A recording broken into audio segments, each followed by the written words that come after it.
When you hear these artists that we glorify talking about the murdering of police and drug dealing and things like that, I mean, I love the baby, but he throws out some very like sensationalized lyrics sometimes about killing cop and just the way he handles women type thing, and that really does affect the culture because people are influenced by that very much so. And Cardi B throwing WAP out there, like what's your take on that for the black community? It's funny you bring this up. I just had a conversation. I said if I had the power, because I'm so saturated with all these rebuttals, I would reach out to every hip hop artist, and I love music more than anybody, I would tell them, from now on, we're not promoting this, we're not promoting that, we're promoting a gallon of water a day, a plant-based diet, and healthy relationships. Right. Do you know what would happen?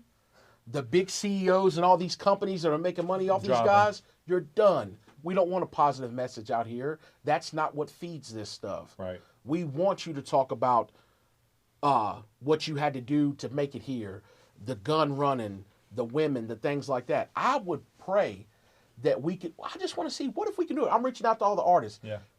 The next albums y'all make, let it all be about mental wellness. Let's get healthier. Let's do this and just see what happens. Let's do a social experiment. What do you think about Bryson Gray? Because he's doing exactly what you're saying. Yeah, he's a conservative black guy that's a rapper. He's pro-Trump. He's he's trying to get that message out. He's being canceled. Right. What do you think about him? I think that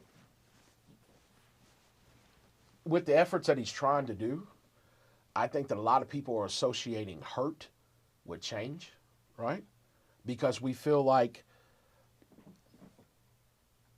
we only see certain things associated with a Trump or things like that. Yeah. I've never seen a presidency where people form caravans and it's like this fear, we're going to push this down your throat type of thing, right? I haven't seen that before until now. So I think people are taking what they see, and even in the black community, if I saw that as a black man, if I didn't have an open mind, I'm like, dude, you're washed. What are you doing? What do you mean? Yeah.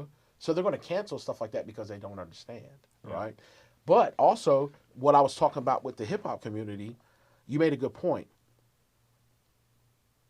Somebody put up a thing that said, Young Jeezy told you to trap or die, but he told his son to go to a 4-year college, right?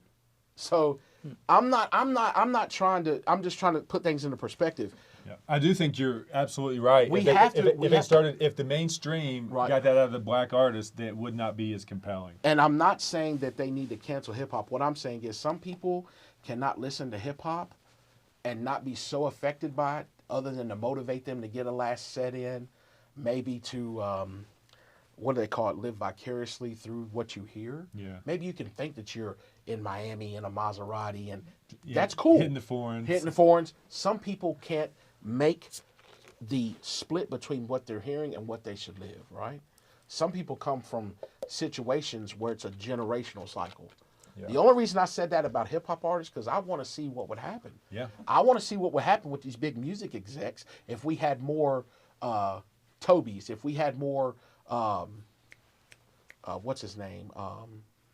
Talib Kweli. Yeah. Most Defs. If we had more lyrical side. You know what I'm saying? I want to see what would happen, because people, let's not, I'm making this one last point. People have been promoting this stuff in hip hop forever, right? Public Enemy was talking about things. Outkast back in the 90s was talking about staying off red meat. It's nothing new. Yeah. Big Boy ain't had a burger in 20 years. Wow. You know what I'm saying? This is nothing new. It just may not reach the masses, right? I think that if we could change, let's say, okay, if to get you to care about this black man that had his life taken, you want 3 things, right? Your rebuttal is black on black crime, look what the music says, and all this other stuff. If I take those 3 things away from you, will you now care? Right. So let's try it. Yeah. Let's try to change the music, right? Let's try to take out words that people think that some people can use, some people can't. Let's do away with that. And what rebuttal do you have now? Will you now care about that that's a person and they're no longer here? Right. I think That's what I want to see. I do too. I think everybody would love to see that. I mean, but why do we even have to do that? Right. That's true. That's a real question. Yeah. Why do we even have to change music that people are profiting off of? Why? But I do see what you're saying, Scott. I'm a hypocrite right now. My phone is full of from Dwight Yoakam to Korn. Yeah. I listen to everything, but the thing about it is if we really want to get rid of rebuttals, there are things in the black community that we have to fix in order to get people to respect what we're trying to do. Yeah.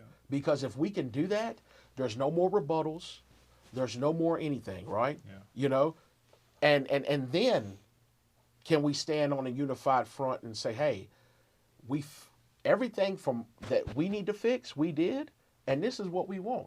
But it's a shame that we even have to put ourselves in that position to get somebody to change their mind.